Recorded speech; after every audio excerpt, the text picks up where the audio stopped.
As always, we would love to thank our sponsor, Everclear. Everclear is an advice app where you can get advice from psychics and empaths to get the clarity you need to create the life you deserve. Thank you, Everclear. Hello, this is Lisa Russick. And Misty Lore. With the podcast, We Are All Psychic. And today we have an amazing guest who Misty and I both just love so much, Teri. Would you like to say hello? Hello. She says hello, everybody, and to us, I guess. But we have been talking before this just for a moment, though, because we're all pretty excited. So, and Teri, first, we would love to ask you, do you think we're all psychic?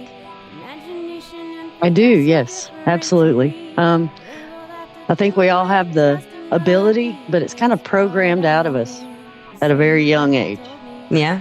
By society. And I think the number of children with the abilities is very high compared to adults. But we tend to say things to children like, that's quite an imagination you have there, or maybe you had a dream or something like that, and they learn at a very young age that it's not real, right. Kind of, don't talk about it. If you have the abilities, they tend to turn it off or quit talking about it. You're right. Yeah. They even sense the energy of disapproval or confusion or disbelief, and the certainty of it, the disbelief, mom knows best, or don't tell anyone. We've heard that sometimes. Some people have been told that. Oh, yeah. Or people think you're crazy if you stop. Yeah. That's when we hear a lot. And it's interesting that you say that because listeners and watchers, we're going to talk about this is Teri's idea. She wanted to talk about some misconceptions about the idea of psychics and what we do and energy work in particular. And so like, what were you wanting to introduce us? I have so much interest in this topic myself. So where would you like to start with that? Well, I think the big thing is that psychics are judged by society. And there's a couple of reasons for that. One of them is that some believe that psychics are fake or fraudulent. And unfortunately, there are fraudulent people in every walk of life and every profession. Mm-hmm. But I think that, and sure, there's no scientific proof that psychics can, predict things or see things. There's no scientific proof, but I think the proof comes when you actually yourself have a psychic reading or some sort of, session where you have this major revelation. Maybe the reader tells you something that nobody else could possibly know, and that's when you get your proof. So it's hard to prove it to people that think it's fake. Yeah.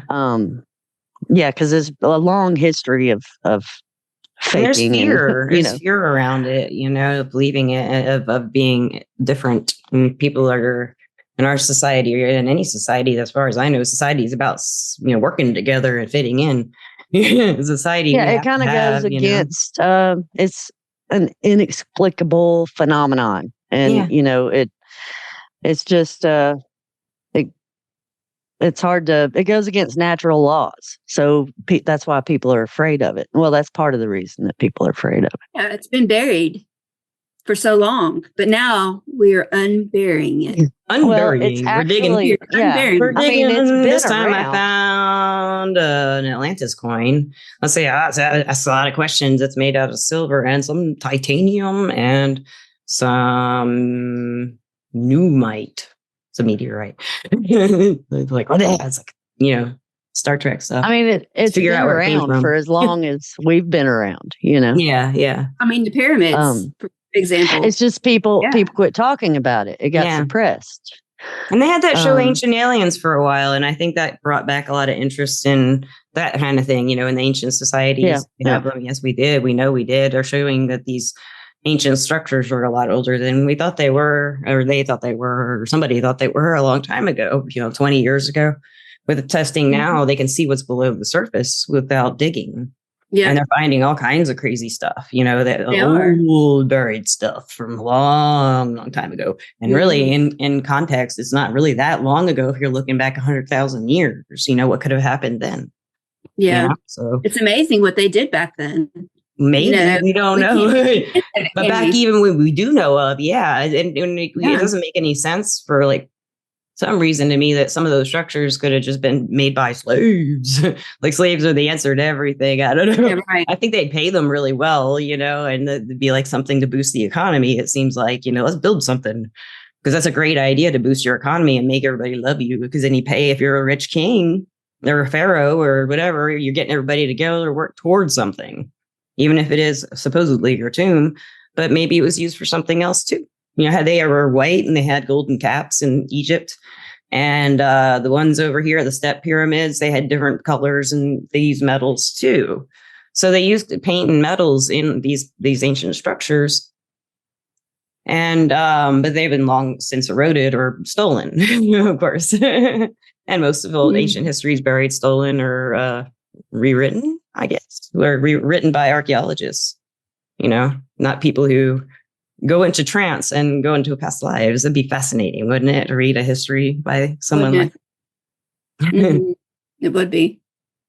It's funny you say go into a trance, because when you look at the root meaning of the word prophet, it actually also means seer, and dance until you go into a trance. Dance until you go into a trance. I love it. I like that. I like that a lot. So what is a prophet to you, Teri? Well, I feel like it's a lot like a psychic. Yeah. I mean, they saw things, they channeled with spirits and the Holy Spirit. They it's very much like a psychic. So somebody might say, why are there no prophets today like there were in biblical times? Well, there are. Yeah, there are. It's just that things got suppressed. People quit talking about it. And it was because of the religious stigma surrounding it. That was another reason that society is afraid of it, and children suppress this intuition that they have at a young age, and then it's kind of conditioned out of them. It's because the Bible actually has verses in it that speak against it, but not the Catholic Bible that I know of. It may in the Old Testament, but not that I know of in the Catholic Bible. I was raised Catholic, but they didn't mind in the Catholic Church. They called it, like, if you did really good psychic stuff, you were considered you were considered working miracles and a saint. So that's how the Catholics, if it was in the name of the Catholic. Right. Well, I mean, the Bible actually talks about prophetic people and seers and sensitives all through it. Remote viewing, channeling. Yeah, they do. Yes, they do. Yeah. It's part of the fabric of the Hebrew tradition. You're right. So they talk about sound and music and chanting and dance, aromatic oils. The Catholic priests will use oils. Yes. And that's why churches smell like they do. Yeah.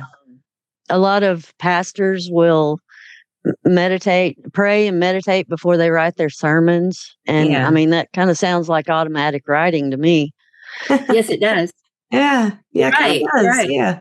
Never thought about that. And even the Vatican, the Vatican states that the Bible was written under inspiration of the Holy Spirit. So that sounds like automatic writing as well. That was never what we were taught. That's so weird. I was right. They don't teach it. Yeah, they teach that.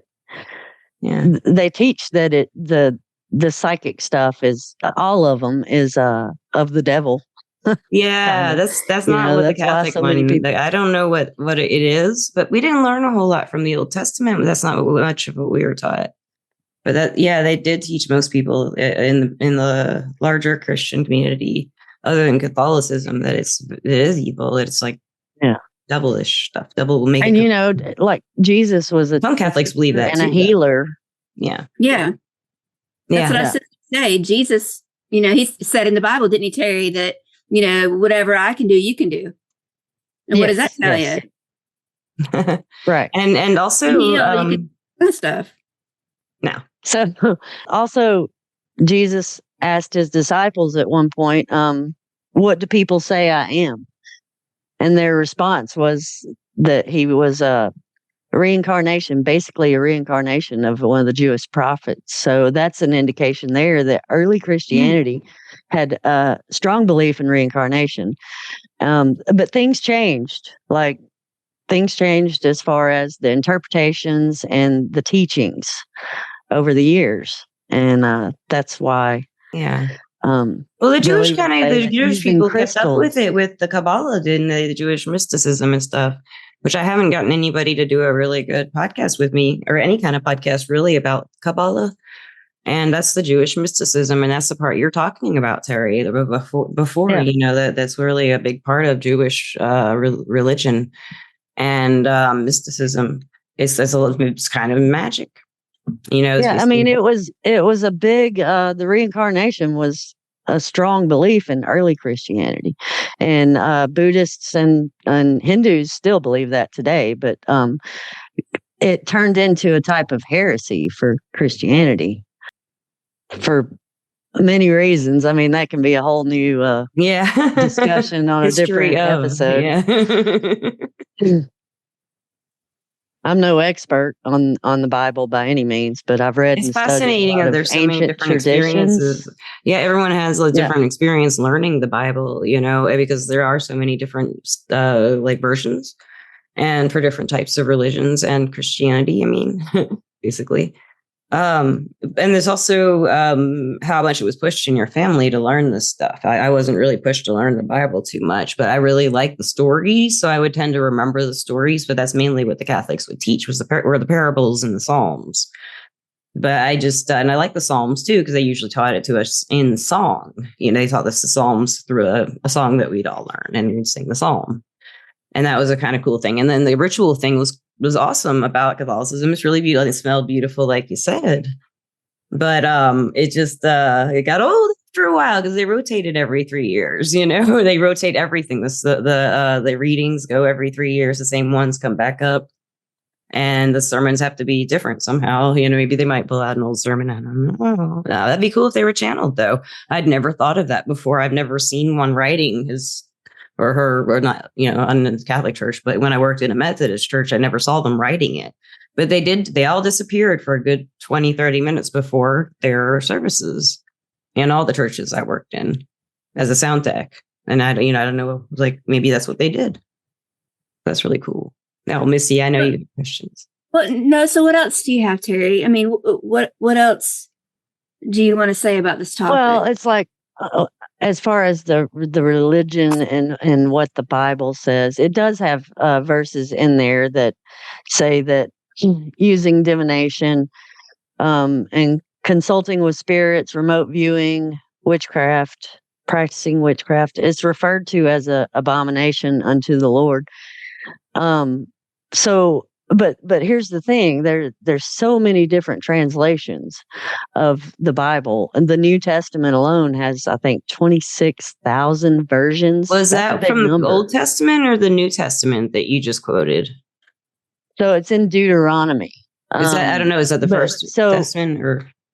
Yeah, I don't know which. Don't know either. Yeah, I'm not sure. I think that's the First Testament. I'm not an expert. It is, Missy. Yeah, the Old Testament should have just been closed and put away because God changed His mind, right? So, but here's the thing: so back in 600 years before Christ, there was a King Josiah, the king of Judah.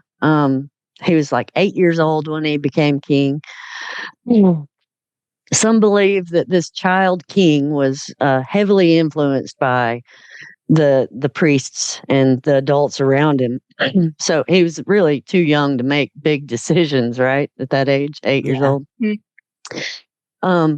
But that's the point in time where parts of the Bible got edited out completely or mistranslated deliberately.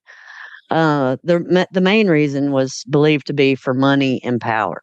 And it's the priests and people surrounding this child that actually had the power, not the king, because the king was 8 years old. Yeah, of course, what the king said was law, but they influenced him. Yes. And it's when a massive cleanup of the Bible occurred. Women teaching men was edited out. the female side kind of vanished. Yeah. And the male side took over. Oh. There was a goddess that was widely worshipped named Asherah at this point in time, Who's Asherah? and she taught us to live in balance with the earth. Okay. And she taught us agriculture and fertility. Now I'm just speaking on stuff that I've read. Of course, nobody knows this to be true. Nobody was alive. That's awesome. No, that's really nobody cool. alive today was there, Right, right. They were reincarnated. Yeah. You're as true as the memories. Bible to me, so. Right. She is in the Bible, but she's written in a way that the writer has the opinion of, and they all worshipped her. Isn't that absurd? Or isn't that, Yeah. So Weird. it's like got the opinion of the writer thrown in there, making and what people read back then was the truth. So how the Bible was written and things were airbrushed out of it, edited out of it, was, that was the law and that was the truth. And there was not many people could read. So even the people reading it for other people could change it, if they felt like it. Right. Definitely. And even the king that I'm talking about, the child king Josiah, the Bible actually has two different accounts of his death, of him dying in two different areas of the Bible. And one of them is in the second book of Kings, and the other one is in the second book of Chronicles. How did he die both times? Yeah. So one time was another character in the Bible. He murdered him. And then another account was Egyptian soldiers shot him with bow and arrows, and he was carried off and died later. So both of those accounts are in the Bible of his death. And so it's like, that's when they were editing and changing and doing all these adjustments, they weren't real accurate or thorough in their editing and changing. And yes, you're so right. Yeah. So and indigenous belief systems and memories, they were stamped out, driven underground. People that still held these beliefs, there was complete genocide surrounding it. Yeah. And it went on for hundreds of years. Yeah. But people went underground with it, but the Bible was edited. The entire book of Enoch was taken out of it. Mm-hmm. And the purpose was for control, power, strategic advantage over the battlefield. Funny thing is, everybody was driven underground with their beliefs and the psychic stuff and all that, but actually, they still, the royal monarchs, the families that were in power, they still employed psychics and astrologers. Yes, astrologers especially. And they still do today. This has gone on for hundreds of years, and even today they still have them on the payroll to advise them and give them knowledge for a strategic advantage. Yeah. It's fascinating stuff. And I've had, when I worked as a reader, I did have one regular who would come in and ask for stock tips, And I mean, like, would you pick this one or this one? And I'd be like, blah, blah, blah. And I heard from some other readers on that platform that he would like double check with sometimes. And I'd be a double check, or I'd be a first check, but he'd go to two and get like two different answers. That's a good idea. And if they lined up, then he'd do it. I like that. It's interesting.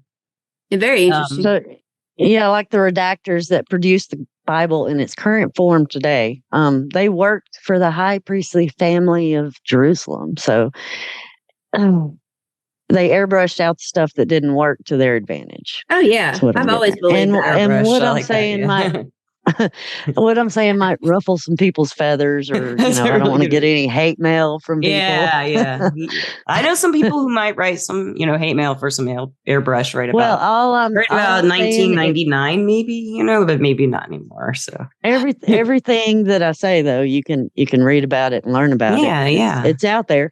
The information is out there for us to grab right now and get a hold of. But a couple hundred years ago, we might have been burned at the stake. Yeah, just for speaking of it as a child, even, or hung or something along those lines in certain areas. Yeah. But I don't know about the Eastern world, because a lot of things in the Eastern side of the world, they seem to have always accepted. A lot of it we just don't know about because they didn't let us know. They've been in seclusion in Asia for so long.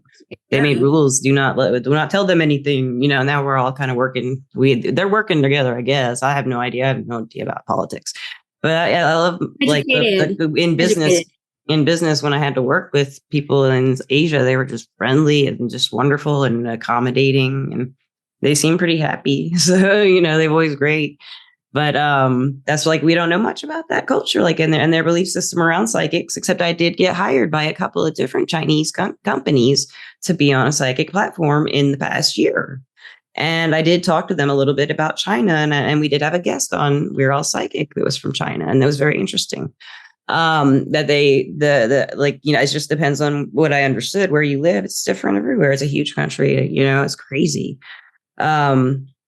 But they are just doing the same thing that we're doing. It seems like, from what I can tell, living under an unjust paw. But I don't know what they believe about this. I think that I would guess the economy is very important over there. That's the main thing I would guess.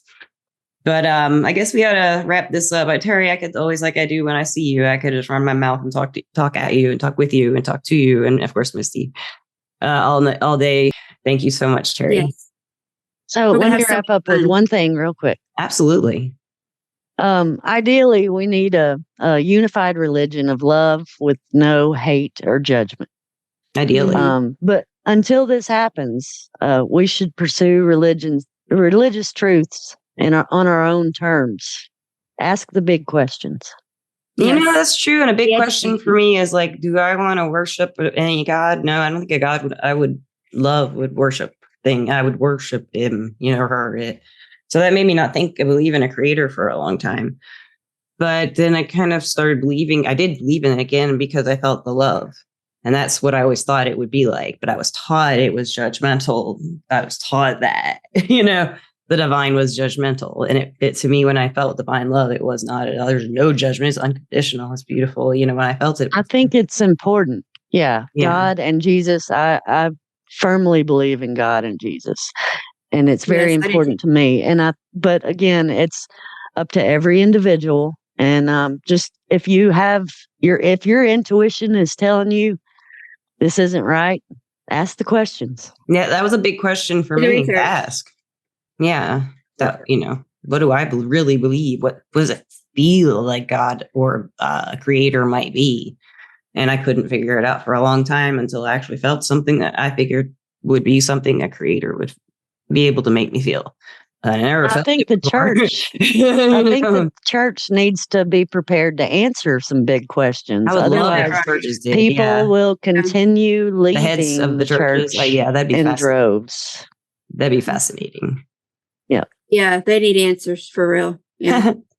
Do you have any advice for anybody who's coming into this from a religious Christian background and first time they've ever seen or heard anything about psychic that's beyond what that scope is that you talked about in the podcast from your experience and from your studies? What would you say to them about, trying to see the other perspective? What's an advantage? So, well, I would just have to say that follow your intuition, because we are all psychic and we do have the abilities, and what your gut instinct is telling you, it might You're be probably remembering all these things. Yeah. And I'll say it again. Ask the big questions. Don't be afraid to ask. We're not going to, be executed these days. Maybe a couple hundred years ago, but not today. Not this day. Hopefully. Yeah. Thank you, Teri, again. And thank you, Misty. Thank you, Lisa. And listeners and watchers out there, we appreciate you. We love you. And thank you so much, as always, for watching and listening. And peace out. Bye. Bye.